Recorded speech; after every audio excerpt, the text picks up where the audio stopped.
Je peux vous témoigner. Pendant tout mon célibat, je fus un pasteur pauvre, mais prêchant la sainteté. Et Dieu me disait, je te bénirai, mais quand tu vas te marier. Alors je pensais, je présumais que j'épouserais la fille d'un ministre ou j'épouserais une riche héritière.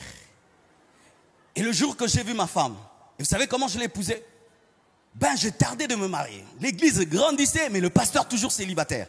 Et tu sais, quand tu es célibataire, pasteur, des visions et des archivisions. Les sœurs entrent même dans le bureau. Dieu m'a dit, tu vas m'épouser. J'ai dit, oh, ma sœur, Dieu m'a rien dit. Tu es en train de résister. Les gens m'arrachaient dans les prières. Ils me coupaient dans les prières. Tout le temps des cadeaux. Ah, les cadeaux, ils ont diminué. Hein. Blanche, tu as diminué les cadeaux. Alléluia. Et alors j'ai prié Dieu, j'ai prié. C'était dur. C'est parmi les périodes les plus difficiles de ma vie. Et un jour, un ami me dit, Marcelo, Dieu me dit de te dire de décrire ta femme. Je dis quoi? De décrire ta femme. Vous savez, il y avait une doctrine qu'on disait que Dieu ne donne plus les femmes. C'est-à-dire Dieu t'impose une femme, qu'elle soit laide, qu'elle soit belle, tu la prends parce que Dieu, comme si Dieu va vivre avec elle, il va lui donner des bisous à ta place.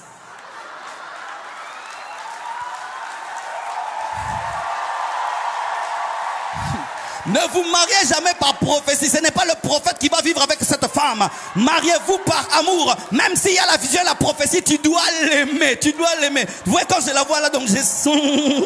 I feel anointing.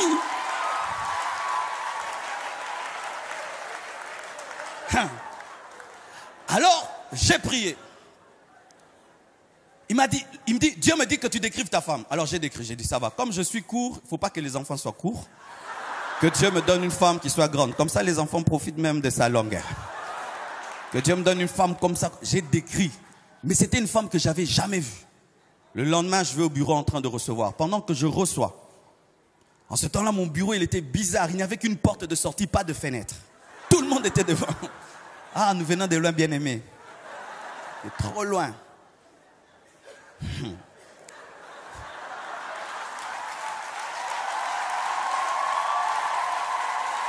Et pendant que je reçois, alors je pouvais voir ce qui se passait dehors. Il y avait une grande porte et je pouvais des fois voir ce qui se passait dehors. Alors j'ai vu une longue jambe, un jean bleu ciel, avec des chaussures Weston Andin. Donc, pour qu'une femme puisse avoir une telle concordance, tu dois avoir un peu de classe. Alors je recevais, mais je voyais toujours les Weston là, mais je ne vois pas le corps. Alors je reçois 1 heure, 2 heures. Normalement, il fallait qu'elle entre. J'ai dit non. Alors il y avait des sœurs à l'église qui jouaient au numéro 5. Quand il remarquait seulement une sœur intéressante, il la chassait, comme un ballon.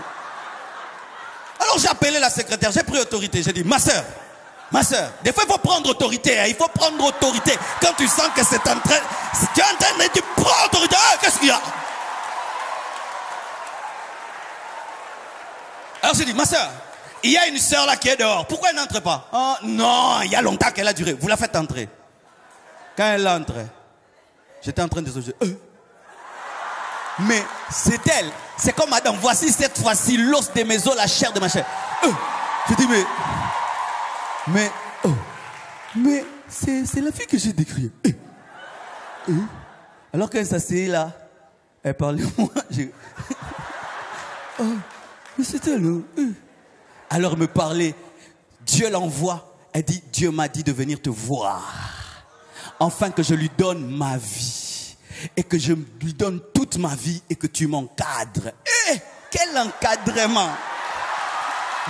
Quel encadrement! Moi-même, j'ai fait la cure d'âme, moi-même délivrance, moi-même je l'ai baptisé, moi-même! Donc elle était vraiment dans privat. Et depuis que je l'ai épousée, voyez vous-même, la prophétie s'est accomplie. Mon frère, tu es fiancé à qui? Tu es fiancé à qui? Toi qui veux te marier, tu es fiancé à qui? Les chrétiens n'épousent pas des païens. Les chrétiens n'épousent pas des païens. Lorsque tu veux épouser un païen, c'est comme un homme qui veut épouser un animal. Parce que la Bible dit que ce sont des hommes animaux. Est-ce que tu peux épouser un cochon? Est-ce que tu peux vivre avec un chien? Est-ce que tu peux vivre avec un serpent? Est-ce que tu peux vivre avec un lion? Bien aimé, ne prenez pas à la légère le mariage. Je vous dis, ne prenez pas à la légère le mariage. Ne prenez pas à la légère le mariage. Vous voyez comment je prêche là? Elle ne m'a pas énervé, elle me donne la paix, elle me donne la joie, elle m'encourage, donc elle ne me distrait pas.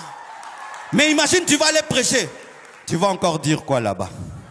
Derrière la chemise là ne te va pas. Mais toi, il sait que tu as dit hier. Mais vraiment, tu vas arriver là. Femmes, soyez soumises à vos maris, hein? Mais tu es en train de prêcher ta femme et à toute l'église. Si tu es fiancé et tu sens que tu as fait un mauvais choix, arrête-toi. Vaut mieux briser les fiançailles que divorcer. Vaut mieux briser les fiançailles que divorcer. Arrête-toi.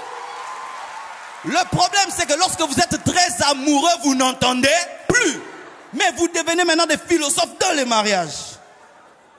Mais il est écrit que personne ne sépare ce que Dieu a uni. Mais Dieu ne nous avait pas unis, donc Dieu peut nous séparer, car il est écrit que...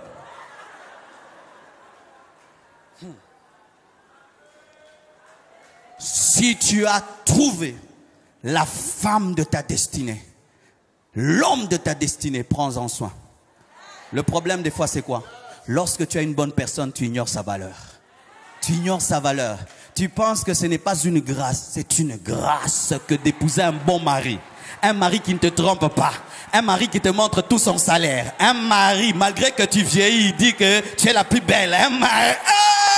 bien aimé, maman, tu dois faire des veillées d'adoration seulement. Oh Dieu, merci de m'avoir donné un mari pareil. En ce temps-ci, avec toutes les sœurs kamikazes.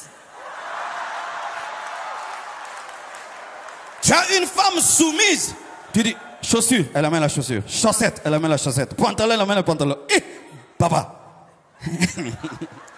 En ce temps-ci, où les sœurs regardent les Kardashians. Mais dis, mais je suis fatigué, mais tu peux pas l'amener toute seule. Mais dis donc, mais là, mais tu m'as épousé pour être un esclave. L'émancipation de la femme, l'égalité, la parité.